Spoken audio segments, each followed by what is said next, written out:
en Israel hay muchísimos museos, ¿no? Y a la gente le gusta, ¿no? Ir a veces a museos de pintura, museos de obras de arte.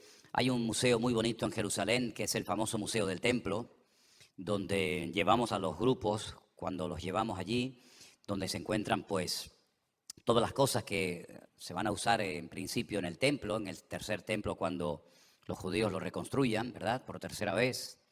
Hay un museo muy bonito que se llama el Museo del Libro, donde están antiguos manuscritos, sobre todo aquellos lienzos, aquellos pergaminos que se encontraron en las cuevas de Qumran en el año 1947. Allí está todo el rollo de Isaías expuesto, realmente espectacular, ¿no? Ver la cantidad de cientos de años que tienen esos manuscritos y ahí todavía se conservan, ¿no? Dando testimonio de la palabra de Dios a través de los tiempos. En fin, hay museos, ya digo, para todos los gustos habidos y por haber. Pero ¿se imaginan ustedes, hermanos, que hubiera un museo que tuviera reliquias de los tiempos bíblicos? Cosas que todo el mundo conoce, creo, y que se pudieran visitar hoy en día. Sería algo muy interesante, ¿no? Imagínense ustedes que en un museo que visitáramos hoy en día apareciera algo como lo que vamos a ver a continuación aquí en la pantalla. Y me imagino que todos ustedes, esta pantalla por cierto la tenemos apagada.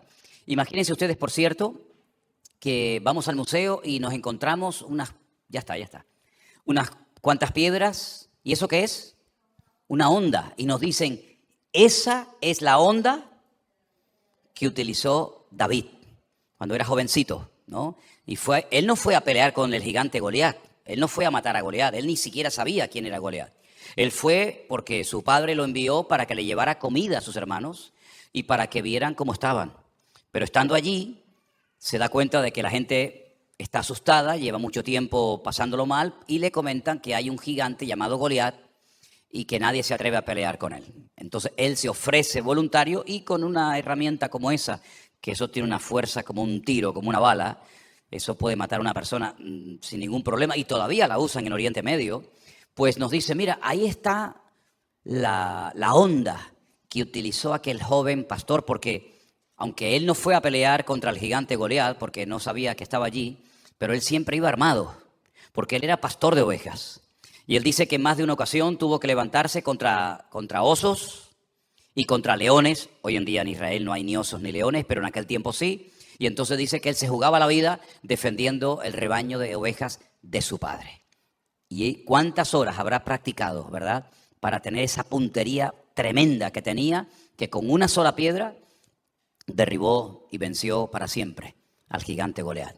Seguimos dando vueltas por ese museo y resulta que ahora nos encontramos con esto. Y decimos, ahí va, ¿esto qué es? ¿Qué es? La vara de Moisés. ¡Wow! Sea increíble, ¿no? Esa vara que cuando dice que la extendió, el mar rojo se dividió. Y el pueblo de Israel, las 12 tribus, pasaron por en medio del mar como tierra seca. Esa vara lo acompañó durante toda su vida. Con esa vara hizo milagros, con esa vara sorprendió al mismísimo Faraón. Con esa vara el Señor se glorificó. ¿Se acuerdan que cuando la tiró al suelo se convirtió en una serpiente, en una culebra? Luego cuando la vuelve a agarrar, pues se convierte otra vez en vara. Imagínense que en ese museo nos dicen, esta es la auténtica, la vara original de Moisés. Increíble, ¿no? ¿Quieren seguir recorriendo el museo? Vamos a ver qué nos encontramos. ¡Wow! Eso ya es más complicado. ¿Eso qué es? Eso es una quijada de burro. Así, ¿no? La parte de abajo. Una quijada de burro. Y nos dicen, esta es la quijada de burro que utilizó... ¿Quién? No les oigo. No, Sansón. Sansón dice que con una quijada de burro mató a 1000 hombres, a 1000 filisteos. Y nos dicen, esa es, mira, todavía tiene los dientes.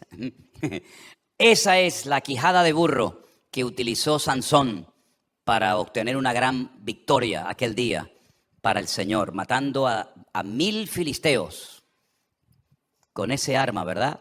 Parece mentira, tremendo.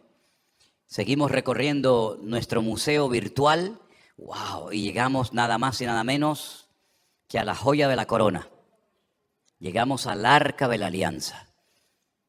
Y además nos dicen, y en su interior están las tablas de los 10 mandamientos.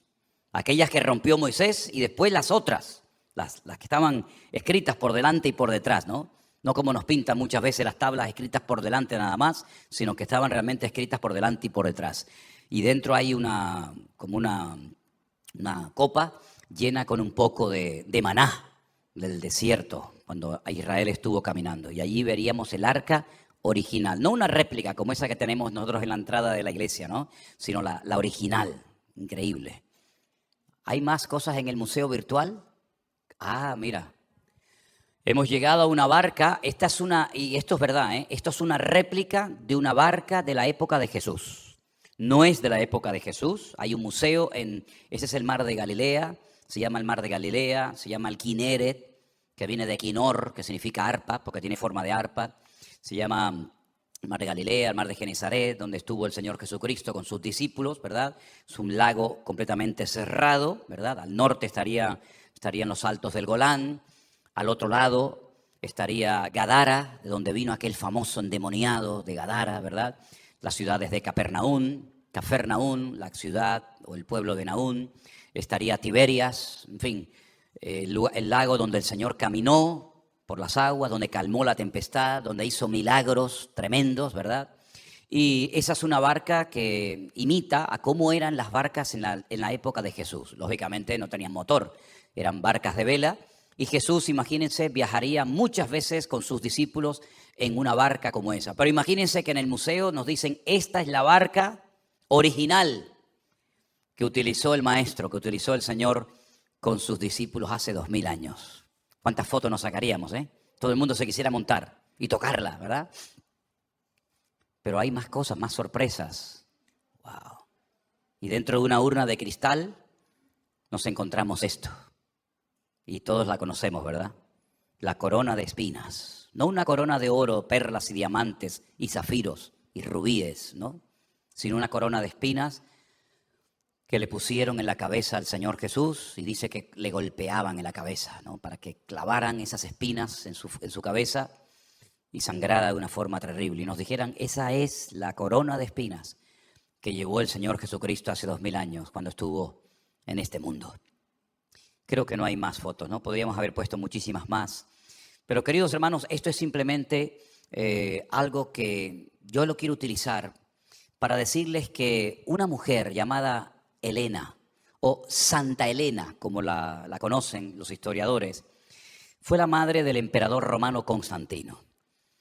Ella se empeñó en ir a Israel y descubrir, encontrar cosas y convertirlas en reliquias. Y de ahí viene el culto a las cosas. Porque yo estoy seguro que si hubiera un museo donde se pudieran exponer estas cosas, más de uno, no solamente iría a sacarse fotografías, sino a tocar, a creer que esa corona de espinas o esa barca o ese arca de la alianza o las cosas que hemos visto, como que desprenden, ¿no? Desprenden una energía, dirían algunos, ¿no? Desprende un poder sobrenatural.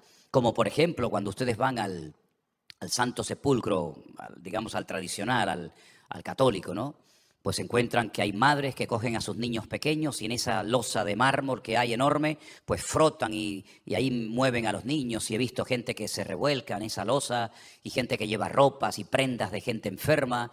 Y bueno, ¿por qué? Porque piensan que en esos lugares o en esas cosas hay todavía como una presencia, hay todavía como algo que se desprende, que yo lo tengo que llevar a mi casa, a mi iglesia, a mi vida, y es una lástima, ¿no? Incluso ver cómo hay creyentes, hablo de cristianos, miembros de iglesia, cristianos evangélicos, católicos y de otras denominaciones o ramas, que cuando llegan a las aguas del río Jordán, como que se les va los pensamientos y se vuelven locos porque tienen que traer agua sí o sí del río Jordán.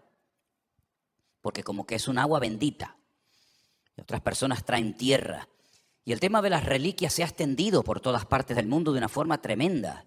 Yo no sé si ustedes visitaron o conocieron alguna de esas reliquias, pero yo he estado en algunos lugares donde me dicen, mira, en ese cáliz, dentro de ese cáliz que está dentro de una urna de cristal, en la Catedral de Oviedo, hay leche que María le dio al niño Jesús.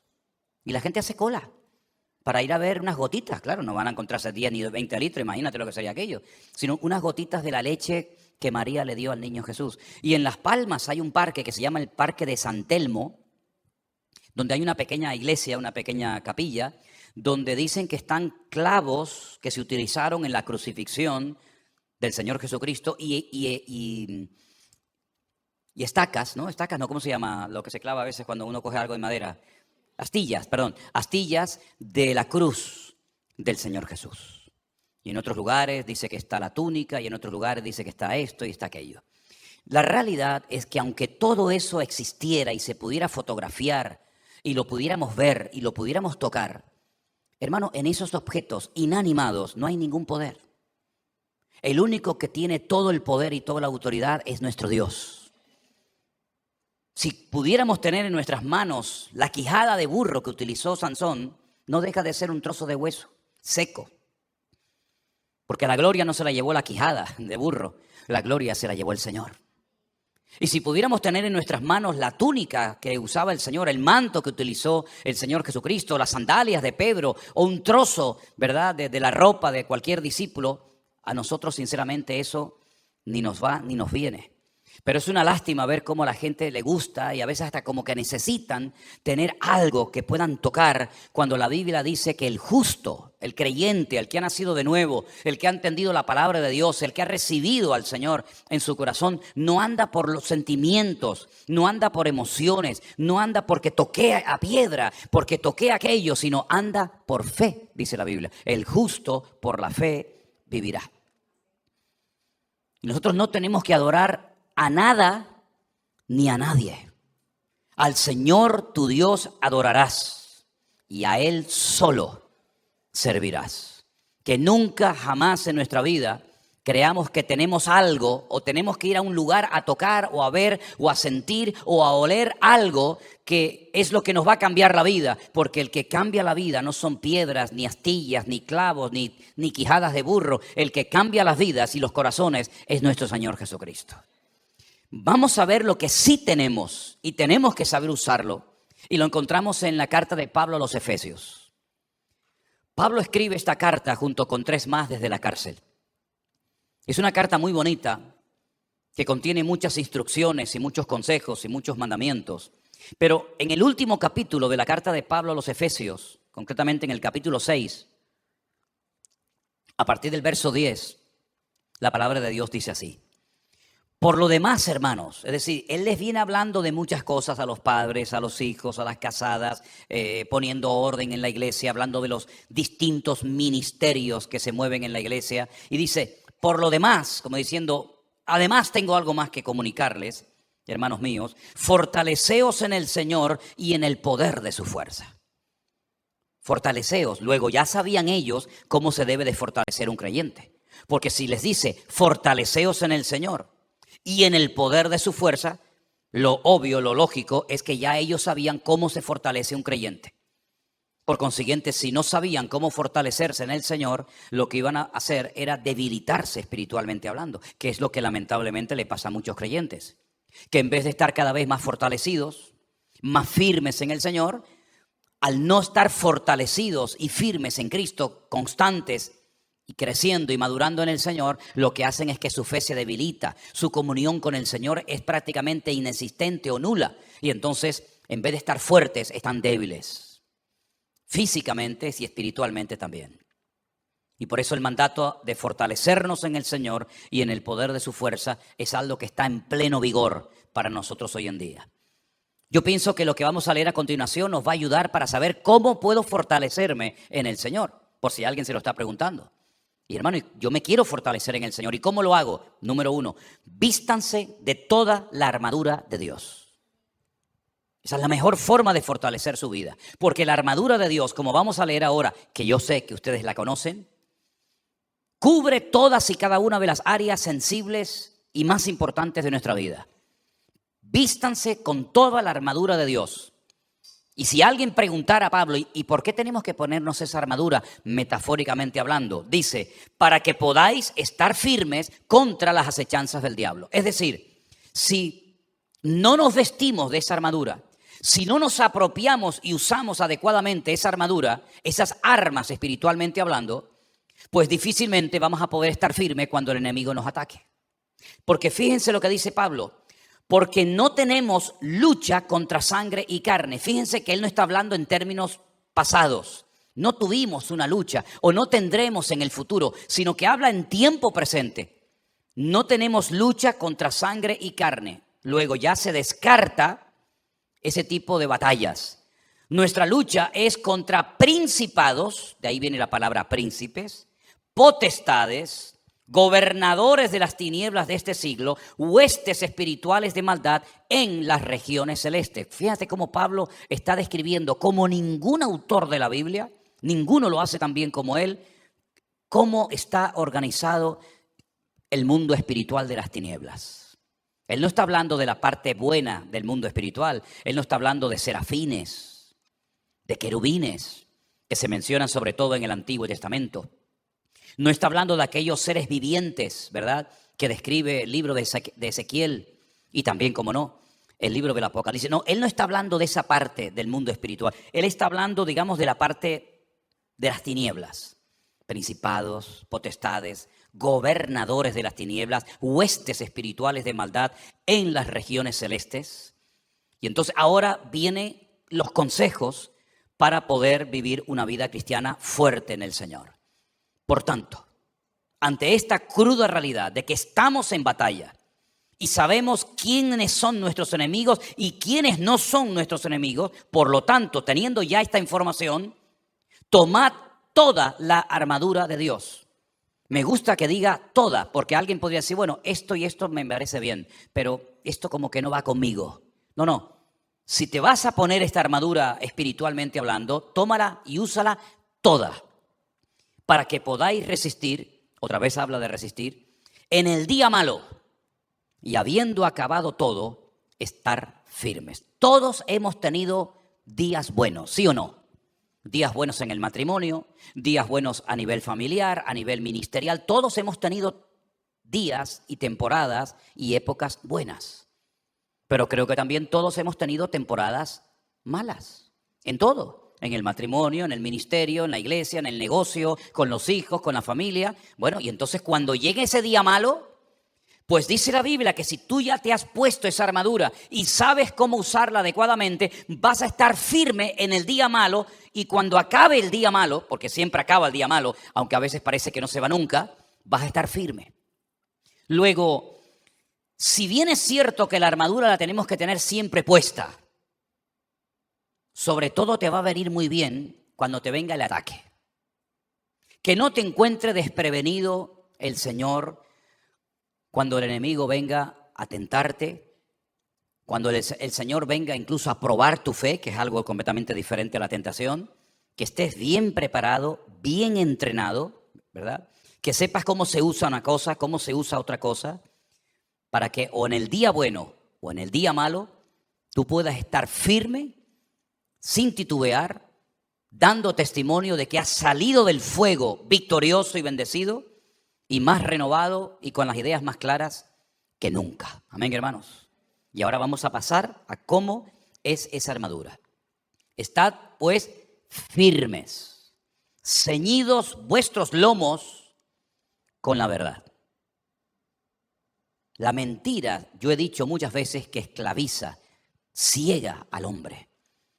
Cuando tú ves a una persona que no levanta cabeza, cuando tú ves a una persona que es esclava de algo, un esclavo de algo, de un vicio, de un complejo, de lo que sea, tú te das cuenta que lo que ha pasado en su vida es que el enemigo plantó, sembró una semilla de mentira. Él la creyó, la regó, la abonó, la cultivó, y esa semilla que podía haber sido quitada en el momento, si hubiera sabido cómo hacerlo, se ha convertido ahora en un arbusto, en un árbol gigantesco. Y el Señor Jesucristo un día dijo que hay una semilla que es la más pequeña de todas, que la utilizó para hablar de la fe, ¿se acuerdan? La semilla de mostaza. Dice que es la más pequeña de todas las semillas. Pero eso no significa de que no pueda producir algo grande. Es pequeña en su comienzo, es pequeña, insignificante en su inicio. Pero dice que crece de tal manera que las aves del cielo deciden habitar y poner sus nidos en ese árbol. Algo tan pequeño se cuida, se cultiva, se abona, se riega, etcétera, y llega a convertirse en un inmenso árbol. Pero eso no solamente en la parte buena o positiva, sino también en la parte mala. El enemigo puede plantarte una mentira, algo que no es correcto, una falsa doctrina, una falsa práctica, una falsa tradición, etcétera, lo que sea, y tú tal vez no le das importancia al principio, pero empiezas a darle vueltas y comienzas a creerte que eso es verdad y comienzas a practicar y a abonar con tus palabras, sobre todo con tus pensamientos, y se termina convirtiendo en un árbol, pero en un árbol malo. Porque hay árboles y hay plantas que imitan a las buenas. Por ejemplo, el trigo y la cizaña se parecen mucho. Solamente un experto sabe diferenciar el trigo de la cizaña, porque aparentemente son casi iguales. Y dice la Biblia que un enemigo, alguien malo, plantó de noche cizaña junto con el trigo. Y la pregunta es, ¿y cómo se diferencia el trigo de la cizaña? Si son casi iguales, el mismo color, se mueven igual por el viento. Cuando llega el momento de que el trigo tiene fruto, digamos, ¿no? Las semillitas. Entonces lo que hace así es que se dobla. La cizaña siempre está levantada, como orgullosa. El trigo cuando tiene fruto se encorva y entonces se diferencia uno de otro. Exactamente igual, la verdad da frutos. Una verdad plantada en tu vida, una verdad bíblica plantada en tu corazón, siempre da frutos. Fruto apacible, de amor, de paz, de misericordia o de lo que sea. Pero igualmente la mentira también produce sus frutos, ¿verdad? Y por eso dice la palabra de Dios que lo que tenemos que estar llena nuestra vida es de verdades, porque las verdades tienen un poder liberador. La verdad trae libertad a la gente. Cuando una persona experimenta la libertad, la verdadera libertad de los hijos de Dios, es porque la verdad inundó todo su ser y ahora es capaz de hablar de una forma diferente y pensar de una forma diferente, porque ahora lo domina, lo controla la verdad y no la mentira. Y por eso por todos los poros de su piel se nota que este hombre, esta mujer, está cimentado, está edificado sobre verdades bíblicas. Y por eso duerme tranquilo, por eso nadie le roba la paz, por eso hay un equilibrio. No se va a un lado, que por un lado parece que tiene mucha fe, pero por otro lado llegan las emociones y le tumba la fe, ¿verdad? Sino que es una persona con una estabilidad, con una firmeza, con una constancia. Ves que va creciendo como un niño, ¿verdad? Que sí, es muy bonito verlo de pequeñito, las gracias que hace, los buchitos que hace. Todo nos hace gracia cuando son pequeñitos, pero un momento, nos hace gracia en esa edad. Pero lo que no sería normal es que pasaran los días, las semanas, los meses y los años y el niño no crece y los bracitos siempre están igual y no coge peso y siempre, y tú dices, esto no es normal, esto no es normal. Pablo dice, cuando yo era un niño, pues ¿cómo hablaba? Como un niño. Y más se nota en los chicos que en las chicas, ¿no? Las chicas generalmente, que yo sepa, la voz no le cambia, más o menos siempre, ¿verdad? Pero en los chicos se nota, dice, uy, ¿qué le pasó a este? El día anterior decía, hola, pastor, hola, pastor. Y ya, hola, pastor, ¿verdad? Ya le cambió y dice, uy, ya el gallo, o el pollo ya se hizo gallo. Y Pablo dice, cuando yo era niño, pues yo hablaba como un niño. Pero ¿está hablando de la edad cronológica o va más allá? Está hablando de la parte espiritual. Tú notas la madurez de una persona cuando tú lo oyes orar. Tú oyes cómo habla, su tema de conversación, cómo se expresa, cómo habla, y tú dices, esta persona todavía está muy verde. Fíjate lo que dice, mira lo que opina, mira lo que comenta, mira cómo habla.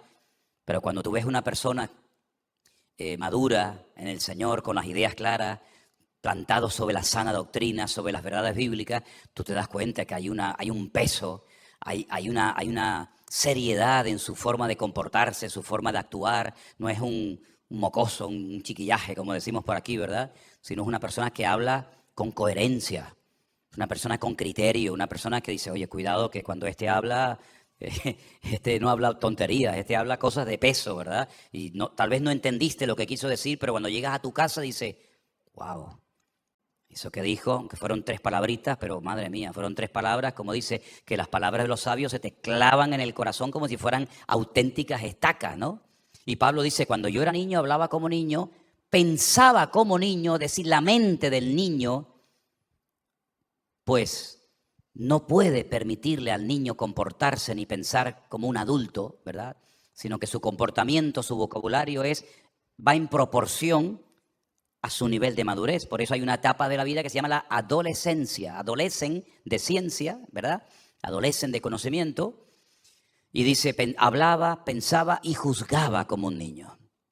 Y uno dice, bueno, eso nos ha pasado a todos, espiritualmente hablando y también, por supuesto, en la parte física. Dice Pablo, pero cuando ya fui hombre, hay un cambio. No siguió siendo un niño. ¿Sí? Cuando ya fui hombre, dejé lo que era de niño. Entonces ahora te das cuenta que Pablo habla con otra forma, con una profundidad, hasta el punto que Pedro, el apóstol Pedro, en una de sus cartas dice, nuestro hermano Pablo, al cual el Señor le ha dado una gran sabiduría y escribe cosas difíciles de entender. Eso lo dice Pedro de Pablo, ¿verdad? Las cuales los indoctos tuercen para su perdición. ¿Sí? Creció en una madurez, dice que él llegó a ser perseguidor de la iglesia, pero después cuentan su testimonio que lo hizo por ignorancia, porque él creía que su deber era perseguir a los cristianos, y después cuando se convierte dice, ¿pero qué estoy haciendo? Cuando el Señor le dijo, Pablo, Saulo, Saulo, ¿por qué me persigues? Me imagino que se habrá quedado sacudido, ¿no? Diciendo, pero si yo no persigo al Mesías, pues sí, lo estás persiguiendo, ¿no te das cuenta? Pero lo que estás haciendo, tu forma de comportarte, lo que estás haciendo, creyendo que te estás metiendo con los cristianos, simplemente lo que estás haciendo es haciendo una guerra a Dios. Estás guerreando con Dios, ¿verdad? Entonces hay una madurez. Esta armadura, metafóricamente hablando, nos ayuda a hablar, a pensar, a comportarnos de una forma diferente. Ahora, ¿cuánto tiempo tiene que pasar para que una persona, digamos que ya tenga un cierto nivel de madurez? Bueno, no te puedo decir exactamente cuánto tiempo, pero sí podemos, por ejemplo, mirar en el aspecto físico, ¿no? Podemos mirar, por ejemplo, en lo natural, que es lo que generalmente más conocemos, ¿no? ¿Cuánto tiempo pasa desde que un niño nace hasta que tú más o menos ya ves un crecimiento, una madurez? Bueno, pues en los hijos lo podemos ver. Ahí tenemos un niño pequeño, todo el día pegado al pecho de su madre. Bueno, pues poca cosa se le puede pedir, pero ya llega un momento en el que ya el niño pues va a la escuela, ya aprende a sumar, a multiplicar, a dividir, a restar, a leer, a escribir, y ya ves que el niño pues se inclina por un deporte, o por un arte, o por un instrumento, o por el canto, o salió más vago que la chaqueta un guardia, en fin, hay de todo, ¿no? Entonces, pero te das dando cuenta de que hay una evolución, hay un crecimiento, te das cuenta y dices, uy, pero si el mes pasado le compramos al niño unos pantalones y ya le quedan cortos. Y le compramos un zapato, sí, claro, es que el niño crece. Y además, como comen la juventud como limas, ¿sí? Mi padre me decía, creo que tienes una solitaria. Y me hacían cosas para que la solitaria saliera y nunca salió, porque yo no tenía una solitaria, yo tenía muchas acompañadas. Yo no tenía ninguna solitaria, a mí me acompañaban un montón. Pues te das cuenta de que come y crece y tal. Exactamente igual en el Señor. Te das cuenta que este hermano tiene apetito, quiere aprender. Como los chiquillos, los niños tienen apetito y comen y comen. Pero si se acaba de comer 5 bocadillos, 3 paquetes de galletas, 4 hamburguesas y 2 perros calientes y encima dice que tiene hambre. Ya, pues ya puede trabajar el padre de sol a sol para alimentar aquí al caballero. Pues hermanos queridos, en el mundo espiritual tiene que pasar exactamente lo mismo. ¿Tienes apetito o ya perdiste el apetito? Si no tienes apetito, ¿estás enfermo? Si tienes más apetito por ver la televisión que por estar un tiempito leyendo la palabra y estudiándola, tú tienes una enfermedad. Y cuando tenemos una enfermedad, ¿a dónde vamos? ¿Qué hacemos? Tenemos que ir al médico. Y gracias al Señor tenemos un médico, que es nuestro Señor Jesucristo, que nos da la medicina correcta y exacta para que nunca se nos vaya el apetito, para que nunca quitemos la mirada de Él, para que nunca dejemos de oír su voz, sino al contrario, que cada día estemos más fortalecidos en el Señor, con la verdad. Vestidos con la coraza de justicia. La coraza era la parte que cubría el pecho, que cubría sobre todo el corazón. Y sobre toda cosa guardada, guarda tu corazón, como vimos el domingo. Proteger el corazón, no llenarlo de cosas que no edifican, no llenarlo de cosas que van a envenenarte, sino guarda tu corazón de malas palabras, de malas amistades, de malas conversaciones, películas que sí se pueden ver, pero ¿para qué las vas a ver? Si al final no vas a poder dormir del miedo que te metió el enemigo en el cuerpo. Has metido en tu mente escenas, violencia, tiros, sexo, etcétera, etcétera, y te vas a ir a la cama dentro de 10 minutos con toda esa basura que te has metido en la cabeza. Yo creo que después no te quejes si dices, ay, pastor, anoche tuve un sueño.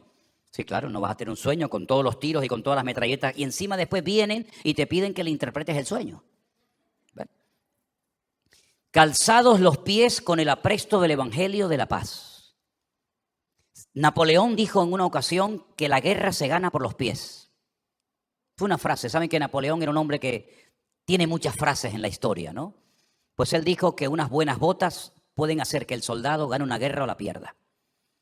Qué terrible cuando tenemos problemas en los pies. El otro día hablaba con un señor que me decía, no sé si me entenderán por esos países, aquí se conoce como juanetes.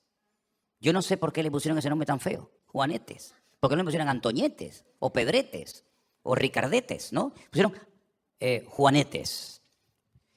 Y hay gente que tiene el espolón, ¿no? Ese espolón que parece que tienes un cosa clavado. Hay gente que se le clavan las uñas. Hay gente que tiene problemas tremendos en los pies. Y es que en la Biblia los pies nos hablan de nuestro caminar, de nuestra conducta, de nuestro comportamiento. Dice Pablo a los romanos, cuán hermosos son los pies de los que anuncian el Evangelio, de los que traen paz. Cuando te desplazas a un sitio, cuando vas a ver a los hijos, a los nietos, a un amigo, a un vecino, ¿qué llevas? ¿Llevas buenas nuevas? ¿Llevas buen ambiente? ¿Llevas palabras edificantes o llevas chismes? ¿No dice la Biblia en el libro de Levítico, no andarás chismeando entre tu pueblo? En la Biblia ustedes también lo pone, ¿eh? Por si acaso dice, claro, es que la Biblia del pastor, como él es el pastor, pues la Biblia de Manolo tiene que ser una Biblia con más capítulos. No, es la misma. No andarás chismeando entre tu pueblo. No andarán casa por casa chismeando, ¿no? También dice otro texto de la Biblia.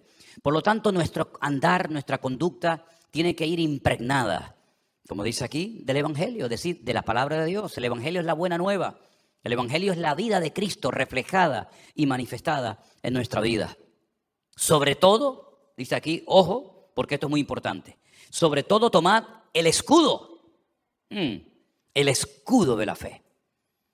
Y te dice por qué. Dice, porque con ese escudo vas a poder apagar todos los dardos de fuego del maligno. Tú imagínate en aquella época, claro, hoy en día estas armaduras, pues lógicamente están obsoletas, ¿no? Porque vivimos en una época en la que la guerra a veces se hace desde un despacho, con botones, ¿verdad? Con satélites, con drones. Pero en aquella época, lo que Pablo está describiendo aquí, podían darle la victoria o la derrota a un ejército. Imagínate que un enemigo te lanza una flecha encendida. ¿Con qué la vas a parar? ¿Con la mano? ¿Con el pecho? ¿Con la cabeza? Con el escudo. Te parabas, neutralizabas el dardo de fuego y bueno, por lo menos no te hizo daño, no se clavó eso en tu corazón. Pero si tu fe es una fe débil, que no está fortalecida, ¿verdad? Que no está cimentada en las verdades bíblicas, pues difícilmente te vas a poder defender de los ataques que sí o sí el enemigo va a lanzar contra tu vida. ¿O qué te crees? ¿Que al enemigo no le gusta de vez en cuando lanzarte una flecha con una duda? Y si eres cristiana y amas tanto al Señor, ¿por qué te van las cosas últimamente tan mal? Uy, ya te metió el diablo la cizaña en el cuerpo. Y empiezas, ¿verdad?, a pensar, no sé para qué oro, porque yo oro y no pasa nada. Y no sé para qué voy a la iglesia. Y no sé para qué leo la Biblia, porque leo y resulta que mi marido se fue con otra. Mi hijo no me hace caso. Yo estoy cada vez peor. Y entonces el enemigo te plantó, te clavó el dardo de fuego porque tu fe en ese momento no fue eficaz. Y dice la Biblia, sobre todo, presta atención a lo que te estoy diciendo. Toma el escudo de la fe para que puedas neutralizar, para que puedas apagar los dardos de fuego envenenados que te manda Satanás. La fe ha vencido al mundo, dice la Biblia. Tomad el yelmo que era lo que se ponía en la cabeza. Porque hermanos, yo veo a mucha gente que tiene muy buen físico, tiene mucha musculatura, como llaman la tableta, ¿no? ¿Lo llaman la tableta? La tableta esa de chocolate, ¿no? Hay algunos que tienen una sola tableta, ¿no? Mire, da igual la tableta que tengas aquí en la barriguita, o los músculos que tengas, o lo que tú quieras. Si esto no funciona, tienes un serio problema. Podemos caminar o podemos vivir sin piernas, podemos vivir con un solo pulmón, con un solo riñón. Hay gente que es ciega, que es sorda, que es muda, que le faltan los brazos. Pero como falla la cabeza, amigo, como falla la mente, Es tremendamente triste, ¿verdad? Y el Señor no solamente quiere que tú guardes tu corazón, sino que guardes tu mente. El Señor no quiere que tú mentalmente estés mal. Y saben una cosa, hermano, yo les confieso algo.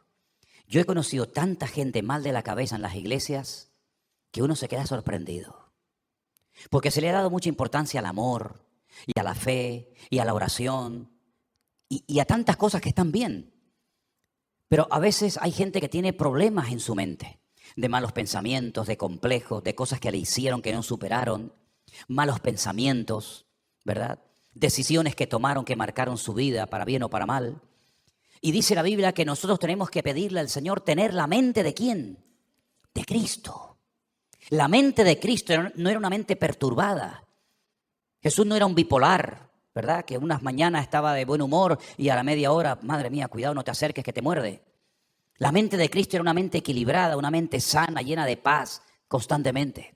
Daba gusto estar al lado de Él, porque sus palabras salían de una mente limpia, de una mente que no tenía problemas. Y fíjense qué importancia le da Pablo a la mente, que cuando, por ejemplo, escribe otra carta desde la cárcel a unos hermanos, a los filipenses, les dice, hermanos, miren, en esto pensad. ¿Han leído ese trocito de Filipenses? Vamos a leerlo, por favor. Vengan conmigo, no tenía pensado leer estos versículos, pero creo que nos vienen muy bien. En la carta de Pablo a los filipenses hay una parte, en el capítulo 4, verso 8, que dice, por lo demás, hermanos, todo lo que es verdadero, todo lo que es verdadero, todo lo que es honesto, justo, puro o santo, todo lo amable, todo lo que es de buen nombre, si hay virtud alguna, si algo digno de alabanza, ¿qué dice? En esto pensad. Por consiguiente, si algo que estoy pensando no es verdad, no es honesto, no es justo, no está bien, no lo pienses. Tú tienes la llave para abrir o cerrar los pensamientos que entran a tu mente. No digas, no, yo no puedo evitarlo. Sí puedes evitarlo. Sí puedes evitarlo, porque si no puedes evitarlo, entonces estás enfermo y tienes que ir al psiquiatra o al psicólogo o al médico. Tú sí puedes evitar que un pensamiento entre en tu mente y que te carcoma día y noche, un día y otro día, un año y otro año. Tú sí puedes evitarlo. El enemigo lo va a intentar, ¿vale? El enemigo a veces es más constante y más perseverante, lamentablemente, que muchos cristianos. Pero tú sí puedes evitar que ese pensamiento te carcoma, que ese pensamiento, ¡pum!, penetre, ahí se quede, tú lo alimentas y lo compartes y lo dices un día y otro día. Entonces dice la Biblia que la forma de filtrar, la forma de comprobar si lo que estoy pensando es correcto, porque dicho sea de paso, la mente no para, ¿eh? La mente trabaja permanentemente de noche y de día. Fíjate el poder de la mente que tú no tienes que decir. Yo hubo una temporada cuando era inconverso, yo creo que esto que voy a decir nunca lo he dicho. Yo creo que ni a lo mejor ni a Elena le dije esto. Yo tuve una temporada como inconverso que me daba miedo quedarme dormido, porque decía, ¿y si me quedo dormido, cómo respiro? Claro, me quedo dormido, se me olvida respirar y me muero. Entonces me costaba mucho dormir porque le metía a mi mente el mal pensamiento, o el diablo me lo metió, no me extraña, de que yo si estaba dormido no podía respirar. Y la mente tiene la capacidad que aunque tú estés roncando y durmiendo como un tronco profundamente, la mente ya sabe que tú tienes que respirar. Y tú no tienes que decirle al corazón, oye, venga, 1, 2, 3, 1, 2. El corazón late, ya todo está diseñado de tal manera que cada miembro sabe lo que tiene que hacer. Pero la mente, tú sí la puedes controlar, el corazón no. Tú no puedes decir, bueno, voy a pararme el corazón, no lo hagas, ¿eh? O voy a latir más, no. Tú no puedes controlar los pulmones, tú no puedes controlar los riñones, tú no puedes, voy a subir el volumen de los oídos. Entonces oyes ahora en estéreo un volumen. Hay muchos miembros de nuestro cuerpo, la inmensa mayoría, que no podemos controlar, pero mira por dónde el corazón espiritualmente hablando y la mente sí puedes. Por eso dice la Biblia, en esto pensad. Por lo tanto, lo que no guarda estas condiciones, estos requisitos, no lo pienses. Viene el pensamiento, eso es una cosa, pero que se quede es otra muy distinta. Entonces el yelmo era la parte que cubría la cabeza del soldado. Y tú tienes que cubrir tu cabeza, hermano. Y pedirle al Señor que si hay malos pensamientos, si hay malas pesadillas, si hay malos recuerdos, te limpie la mente. Hay cosas, como yo decía esta mañana en el devocional, que nunca hay que olvidarlas. Hay que recordarlas siempre. Pero hay otras que cuanto antes las olvides, mejor te irá en la vida. Tomad el yelmo de la salvación y cuidado, ahí ahora viene algo muy importante. Y la espada del Espíritu. ¿Qué es la espada del Espíritu? La palabra de Dios. Vemos al Señor Jesucristo en el desierto siendo tentado por Satanás. Lo atacó por todas partes. Le atacó por las necesidades físicas, lo atacó tratando de inflarle el ego. Bueno, como tú eres el Hijo de Dios, te subes a lo alto del pináculo del templo que tiene un montón de metros de altura, te tiras abajo y Dios te va a proteger, el Padre te va a proteger, Él va a mandar ángeles para que tú no te mates. Y entonces, como tú lo puedes hacer y como sé que tienes hambre y además tienes el poder de convertir piedras en pan, eso para nosotros nunca hubiera sido una tentación, porque ¿quién de nosotros puede convertir piedras en pan? Pero Él sí puede. Lo tentó por la parte física, lo tentó por el ego, lo tentó por la vanagloria de la vida. Oye, ¿quién no quiere tener prestigio? ¿Quién no quiere tener fama en este mundo? Me refiero a los inconversos, ¿no? ¿Quién no quiere que sea aplaudido, reconocido, admirado? ¿Cuántos programas de televisión, cuánta gente va a programas de televisión para que los oigan cantar o bailar o hacer cualquier truco de magia, lo que sea? ¿Para qué? Para ser famosos, para ganar dinero y para vivir de su voz o de su cuerpo o de lo que sea. Y le dijo Satanás, si tú simplemente, mira qué fácil te lo voy a poner, mira que es fácil. Solamente dobla las rodillas, dóblate así, inclínate, póstrate ante mí un momentito, un minutito, y te daré todos los reinos de la tierra. Lo atacó por todas partes. En esas 3 tentaciones, lo atacó de diferentes maneras en lo que un ser humano va a ser tentado a lo largo de la historia. Y uno dice, bueno, si el mismísimo Satanás, porque Satanás no vaya a tentar a cualquiera, Satanás fue a molestar a Job, Satanás fue a molestar a Adán y Eva en el jardín del Edén y Satanás fue a tentar a Jesús. Ya está. Satanás no pierde el tiempo tentando a cualquiera por ahí. Satanás fue a los hombres perfectos como Adán y Eva. Satanás fue al hombre más justo de toda la tierra como en su época fue Job. Y Satanás fue al mismísimo Señor Jesucristo. No mandó un demonio ahí de segunda categoría. Él fue en persona porque sabía con quién iba a pelear. Con el Señor de señores y el Rey de reyes. Y entonces la pregunta es, ante semejantes ataques, porque hermanos, Jesús tenía hambre, ¿sí o no? Jesús tenía un hambre tremenda, hacía 40 días que no comía. Y Él no fue al desierto a ser tentado como Dios, porque Dios no puede ser tentado por el mal, ni Él tienta a nadie. Él fue en carne y hueso, en cuerpo. Y después de 40 días yo creo que cualquiera de nosotros tendría algo de hambre, ¿o no? Alguno dirá, ya tengo un hambre. Tengo unas ganas que termine el culto para ir a casa a comer. Imagínate 40 días sin comer. En el desierto de Judea, un calor que te mueres, una soledad, serpientes, escorpiones, de todo. Satanás sabía que en ese momento la carne de Jesús estaba débil. Y a cualquiera se le hubiera ido los ojos detrás de un trocito de pan. Además, en el desierto de Judea, déjame que les cuente algo, hay unas piedras, porque el desierto de Judea no es de arena. No se imaginen un desierto como el Sáhara, con tormentas de arena. No, en el desierto de Judea, donde Jesús estaba, no es un desierto de arena, es un desierto como aquí, como el sur de Tenerife, ¿no? De piedras, pequeñas montañas. Y hay unas piedras que cuando las ves de lejos, parecen panes redonditos.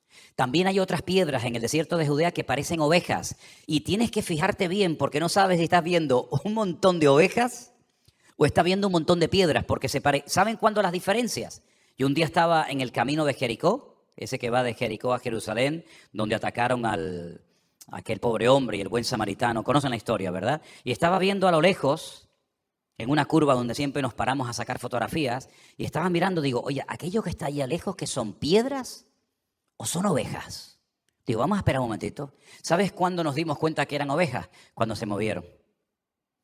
Porque que yo sepa, las piedras no se mueven. En Israel tampoco se mueven, ¿vale? Entonces dijimos, no, son ovejas porque las ovejas se mueven. Hay unas piedras que parecen panes. Y me imagino que Satanás le habrá dicho, dile a esta piedra que se convierta en pan. Qué tentación, ¿no? ¿Cómo venció, cómo neutralizó, cómo derrotó y humilló el Señor Jesucristo a Satanás en el desierto? Con la espada del Espíritu, que es la palabra de Dios. Escrito está, escrito está, escrito está. Pero para citar o para decir escrito está y decir a continuación el texto, se tenía que saber el versículo de memoria, ¿sí o no? ¿Y cómo vas tú a neutralizar al enemigo cuando venga a tu vida? ¿Qué texto voy a utilizar? Porque si él utilizó 3 versículos bíblicos y derrotó al diablo en aquel momento por lo menos, quiere decir que si tú utilizas la misma estrategia, citando un versículo cuando viene la tentación a tu vida, también va a funcionar. ¿Amén, hermanos? Pero es que hay miles de versículos en la Biblia. Imagínate que te viene una tentación, la que tú quieras, imagínate la que quieras, y le dice, escrito está, en el principio creó Dios los cielos y la tierra. Hombre, es un versículo bíblico, está en la palabra de Dios, pero eso es como si a una persona que tiene un boquete le pones una tirita. Lo que hay que hacerle es un torniquete.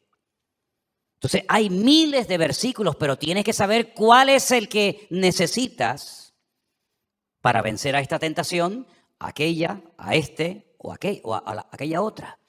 Por lo tanto, lo que tienes que hacer es aprenderte muchos versículos de la Biblia, para que el Señor te muestre en el momento que venga el ataque, el dardo de fuego del maligno, cuál es el texto que si lo usas, funciona. Y el enemigo saldrá corriendo porque reconoce el poder que hay en la palabra de Dios. ¿Cuántos dicen amén? El diablo no pudo hacer nada frente al poder de la palabra específica que el Señor pronunció. Por lo tanto, aquí hay una estrategia revelada de parte del Señor. Mira, yo he sido tentado en el momento de mayor debilidad de mi vida. Yo he sido tentado estando solo, porque claro, si estás en un grupo y te viene una tentación, a lo mejor para que no te vean, ¿verdad? Pero no, vino estando solo, vino en el peor momento de mayor debilidad y él utilizó la palabra. Por lo tanto, lo que te está diciendo el Señor, cuando estés solo, que nadie te esté observando, que nadie te conozca y estés solo y te venga la tentación, haz lo que yo hice. Utiliza el texto adecuado. Y hay una promesa, y con esto termino, que dice que el Espíritu Santo os enseñará en la misma hora lo que debéis decir. Pero claro, te lo va a recordar si lo tienes en la cabeza. Si no lo tienes en la cabeza, es como aquel que dijo, bueno, yo no voy a estudiar, yo tengo un examen, tengo que aprobar una oposición, yo no voy a estudiar porque el Señor me va a revelar en el momento la respuesta del examen. Esto no funciona así, hermano, ¿sabes? Yo me tengo que examinar mañana del carnet de conducir, yo no he estudiado nada, no he hecho ningún test, no me he preparado, pero no pasa nada. El Señor me revelará si es la respuesta A, la B o la C. Es que esto no funciona así, hermano. Usted tiene que prepararse. Usted tiene que llenar su mente de la palabra. Tiene que estar empapado de la palabra de Dios. Tiene que abrir su corazón. Tiene que hacer un trabajo previo. Y cuando llegue el enemigo, usted estará preparado. Lo que no va a empezar a prepararse cuando llegue el enemigo. Usted tiene que estar preparado para que cuando el enemigo venga, no haga ridículo, no sea una víctima, sino sea, como dice la Biblia, más que vencedor por medio de aquel que nos amó, nuestro Señor Jesucristo. ¿Cuántos dicen amén? Bendito sea Dios. Cierra tus ojos ahí donde estás. Y quiero decirles, hermanos, mientras vamos a orar, que voy a mandar por el grupo de WhatsApp de la iglesia